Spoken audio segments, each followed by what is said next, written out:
Particularmente nas questões de gênero, a gente passou a viver muito mais intensamente, a partir do golpe, essa situação de uma verdadeira caça à palavra gênero nos documentos de educação. É um verdadeiro jogo de retirada da palavra gênero, né?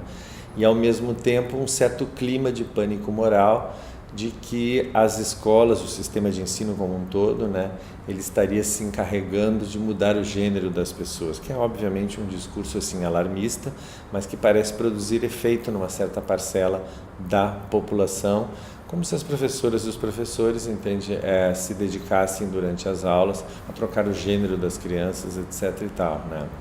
Na mão contrária, paradoxalmente, as ocupações das escolas acontecidas no ano de 2016 também, né, no Rio Grande do Sul, mas também em 2015 em outros estados, elas mostraram claramente como os jovens do ensino médio desejam discutir as questões de gênero. Poucas pessoas imaginavam que a gente no Brasil, um país tão conhecido e que se vende tanto para o exterior via carnaval e outras coisas, como um país de uma certa liberdade nas questões de gênero e sexualidade, a gente tem hoje em dia uma verdadeira cruzada medieval, daria para dizer assim, né, para a caça desses temas. A gente vê progredir entre uma certa parcela das mulheres um movimento de natureza das igrejas evangélicas chamado de volta para o lar, que eu nem preciso explicar muito, eu acho, qual é o objetivo desse movimento, né? É trazer a mulher de volta para o lar.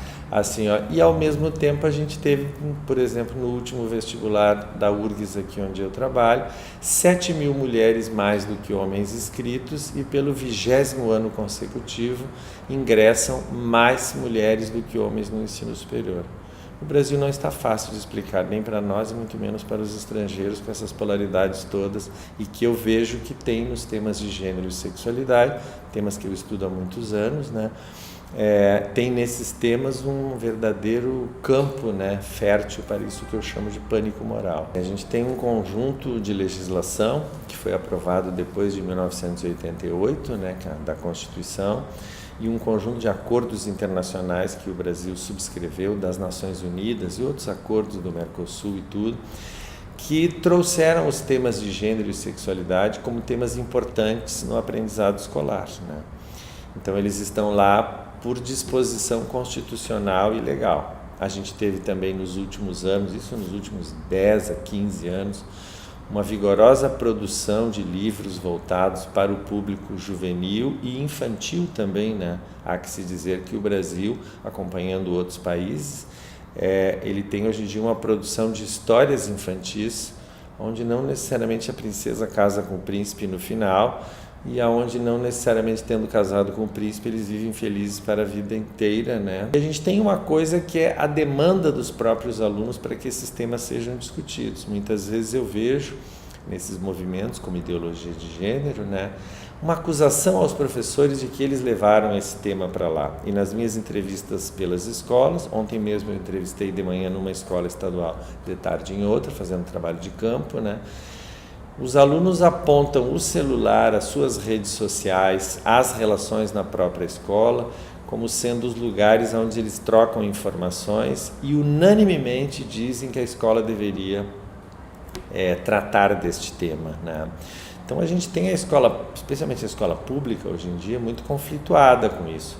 A gente tem professores que têm vontade de trabalhar, ao mesmo tempo se sentem receosos. A gente vive nas escolas hoje em dia um verdadeiro caldeirão, com posições muito diversas e muito conflitantes, né?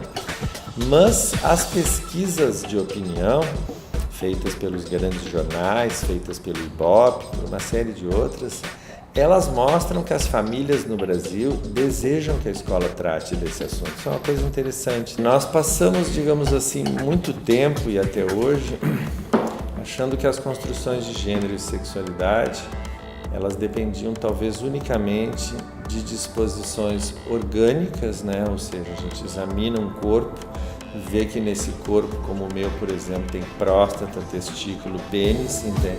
Então necessariamente esse corpo desejaria ser masculino, né? Depois também passamos um tempo examinando assim via psicologia, ciências psi no geral, né? de que certas configurações mentais indicariam que necessariamente esse corpo é masculino ou feminino. Bem, a gente vive num mundo hoje em dia onde, objetivamente falando, a tecnologia, as tecnologias biomédicas, elas colocaram para nós a possibilidade de que um corpo nascido masculino possa se transformar num corpo feminino. É isso, a tecnologia colocou isso à disposição. O filme que a gente vai discutir, Minha Vida em Cor-de-Rosa, é um filme muito pioneiro nisso, um filme de muitos anos atrás, onde essa polêmica mal estava mostrando a cara, em que o sujeito então vai analisar esse desejo com um certo personagem que é uma criança, Hoje em dia a gente tem um número significativo de pessoas que revelam uma certa inconformidade com o gênero que nasceu. E olha para as tecnologias aí biomédicas e vê que elas têm condições de resolver isso. Então a gente vive essa situação, como a gente vive em outros cenários também, em que as possibilidades tecnológicas nos colocaram de que algumas coisas podem ser feitas.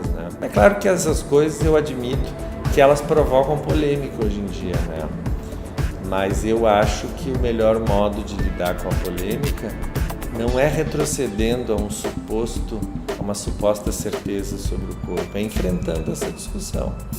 O sujeito quer atravessar para o outro gênero, o que isso implica, entende? O que isso custa?